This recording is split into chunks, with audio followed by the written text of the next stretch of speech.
The tension in Studio 6B was palpable even before the cameras rolled. Meghan Markle had arrived 10 minutes late, trailing an entourage larger than expected, her expression unreadable behind oversized sunglasses. Tamron Hall, known for her professionalism and sharp intuition, had already picked up on the shift in energy. This wasn't going to be an ordinary interview. Initially, the episode was meant to spotlight Meghan's recent charity efforts in her new podcast season. But behind the scenes, Tamron's producers had flagged a growing concern. Meghan's team had sent a list of off-limits questions just an hour before taping. That in itself wasn't unheard of.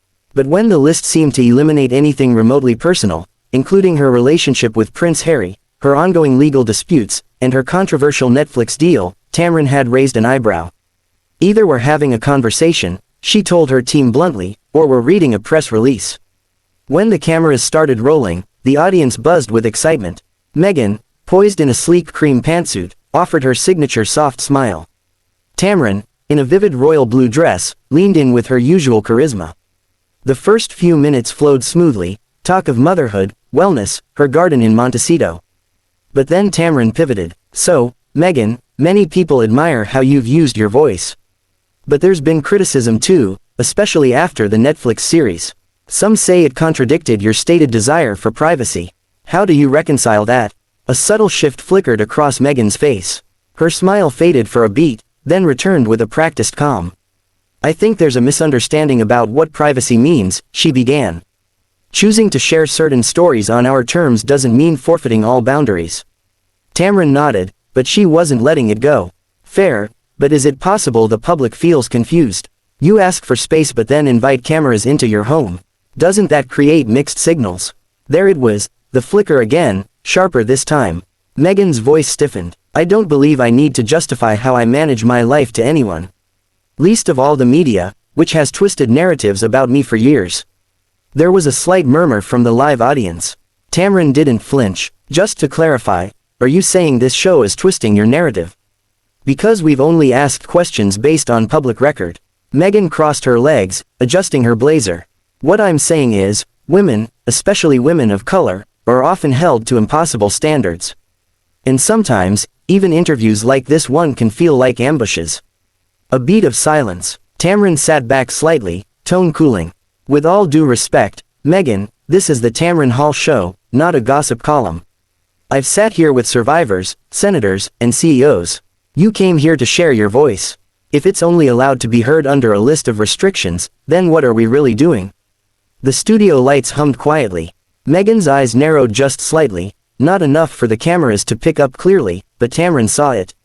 Meghan removed her mic. I think we're done here, she said curtly. Gasps rippled through the audience. Tamron kept her composure, sitting still as Meghan stood and walked off stage, her team scrambling to follow. The camera feed quickly cut to a commercial break, producers shouting in hushed chaos behind the scenes. But the real drama was just beginning, and Tamron had no intention of letting it end there. The commercial break lasted longer than usual. Inside the control room, producers scrambled to decide whether to resume the show or cut it short. Tamron, calm but seething beneath the surface, removed her earpiece and stood from her seat. She turned to the crew, eyes sharp. Get me back on air. Solo. Within moments, the cameras rolled again. The theme music played softer this time, the studio audience unsure whether to applaud. Tamron returned to her seat, microphone still clipped on, her expression steady but unmistakably firm. Well, she began, voice clear, as you all just witnessed, our scheduled interview with Meghan Markle has ended prematurely. The crowd murmured, not in protest, but in curiosity. Tamron leaned forward. I want to say something on behalf of every journalist who's ever walked into a room with integrity and walked out with it intact. My goal, always, is to have real conversations. Unfiltered, human, and respectful. I don't invite guests here to tear them down. But I also don't promise them a fairy tale. The audience applauded lightly. Tamron held up a hand to pause them. I asked questions based on what millions of people are already wondering. And I would have asked those same questions to anyone sitting in that chair, whether they're a duchess, a doctor, or a barista from Brooklyn. Meanwhile, backstage, Meghan stood in a private dressing room, pacing as her publicist frantically checked Twitter and sent out pre-written statements. One producer tried to smooth things over. If she's willing to come back. She's not, Meghan snapped. Her voice was icy now, all PR polish stripped away. That show was a setup. But what Meghan hadn't anticipated was the public reaction. As clips from the tense exchange went viral, many began to see Tamron as the one who kept her dignity. Comments flooded social media. Tamron asked what we've all been thinking. Why agree to an interview if you won't answer anything real? This isn't the Oprah interview, Tamron came to journal. Within hours, hashtags like hashtag Team Tamron and hashtag Meghan Walks Out were trending. Talk show rivals weighed in subtly. Wendy Williams posted a cryptic gif of someone grabbing popcorn. Even Gayle King was reported to have raised an eyebrow when asked about the segment at a charity luncheon. By evening, Tamron released a short, powerful statement on her social platforms. Greater than, the Tamron Hall Show has always been about giving people space to speak honestly. Our guests don't have to agree with every question, but we do expect them to engage.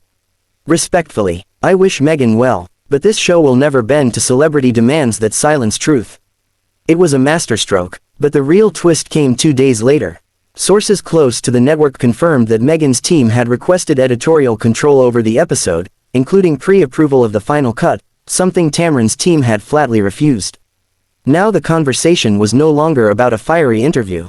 It was about journalistic freedom. Celebrities versus accountability. Meghan, facing yet another wave of backlash, was forced to retreat from scheduled appearances. Quietly, her team released a statement blaming a misalignment of expectations and an environment that felt adversarial. But Tamron, her ratings shot up, sponsors extended contracts, journalists praised her composure and courage in an era when celebrity interviews were too often scripted PR parades. And in her next show, Tamron opened with a smile and a simple line. "Welcome back. No scripts, no filters, just truth." The audience erupted. She didn't need a duchess on her couch to prove anything. She'd already won the court of public opinion, simply by refusing to bow.